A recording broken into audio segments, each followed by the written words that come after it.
One more experiment. And this experiment answers a question which has been in your minds, I'm sure, many of your minds. You say, well, Douglas, this is terribly visual. You know, and how would you show this to a blind man? And if it's only accessible to vision, it can't be very profound.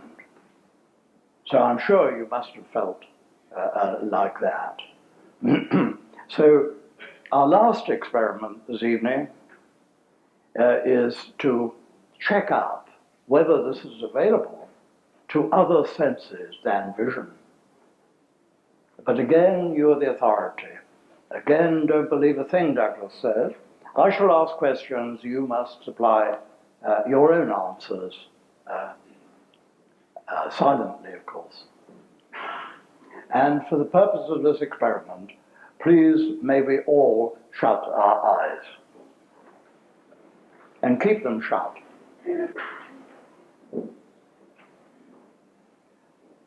Now, exercising our own authority, daring to be who we are and go by present evidence, on present evidence. What shape are you? Do you have any shape now? Do you have any boundaries now?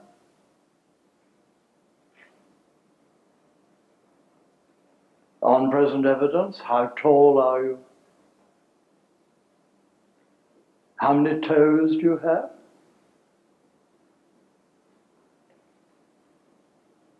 Couldn't you be any shape now? You know, when we were very little, we played a game, didn't we, of being an aeroplane, a train, a lion. Why were we so good at being any shape we fancied? Surely because, in fact, we are without shape in our own first-hand experience. Do you have any limits now? Do you have any boundaries? Is there any interface between you and the environment? Any place where you stop and the world begins? On present evidence, isn't it more perhaps as if you were, why this vast, vast space? The window at night, perhaps, still without a frame, still without any boundaries. Are you not capacity, endless capacity on present evidence? You could call this capacity, if you wished, silence. Are you not now silence for these sounds to come and go in? Capacity, stroke, silence, endless, boundless, imperishable. Certainly the sounds perish. Does the silence perish? Certainly the capacity contains all sorts of sensations at this time, of warmth, pressure, tickles, tastes, aches, pains, and so on. All probably, I suggest, coming and going in your capacity. Are you not now a still capacity, room for these perishable things to come and go in, all sensations? And equally, thoughts arising, briefly flourishing, and disappearing. Feelings coming up again, for a time, flourishing and dying back into this awake, boundless, imperishable capacity. Aren't you that now? You're the authority. Dare now to be yourself. On present evidence, how old are you? What is your nationality? What is your sex? On present evidence, with closed eyes. Dropping memory, imagination, going by what is given at this very, very moment. What is your color? Not to mention your job and name, address, telephone number, all that stuff, all that enormously complicated self-image you had built up over the years, rightly built up. Life is about building up that self-image. But what's happened to it now? Is it available now? Can you find it now? Isn't that all stuff belonging to the past, not given now on present evidence? Who are you now? Who are you now? What are you now? Are you able to say what you are now on present evidence?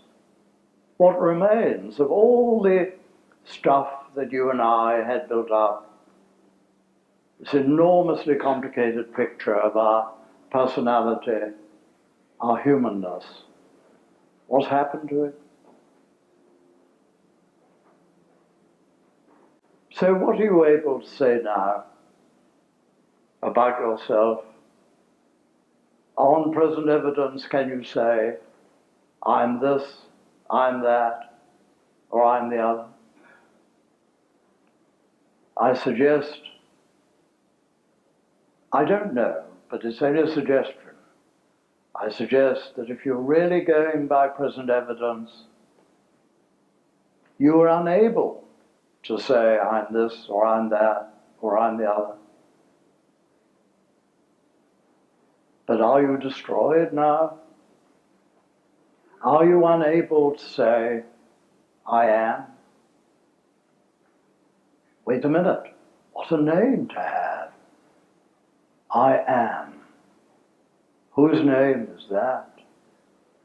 You know, the great religions have all said that nearer to you than all else, more really, really you than all else, is the one whose name is indeed I am. And to recognize this is not pride, it is humility. Otherwise we claim being. For Douglas, I say Douglas is, Mary is, Chris is, Carol is. I say that's pride. Real humility, say the one who is, and insofar as I am that one who is, the name of that one at this moment is I am. And that's quite a name to have. You're the authority. Are you comfortable with having lost all that stuff that you had built up and I'd built up, that self-image? Are you comfortable with this, or are you angry? Do you feel a sense of loss? Do you feel a sense of coming to a strange foreign country? Or, on the contrary, do you feel a great relief? A relief of homecoming. Who are you now? In your own experience as first person singular, present tense.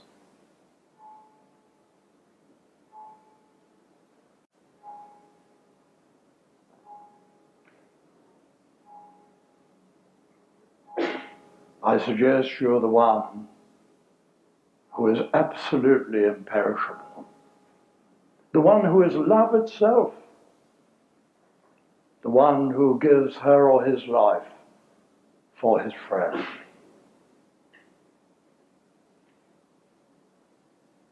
Not because you're a religious person or spiritual person. Psychologically, what shall I say, acute, developed, or some spiritual master or other, because you're simple enough, humble enough to be infinitely great.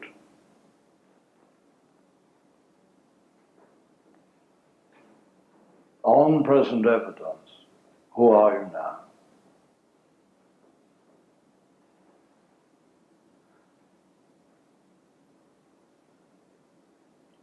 And when we open our eye, I think all that happens surely is that the decorations of our home become more exciting, more colourful, but one's name remains. That extraordinary name, the name we shall never lose.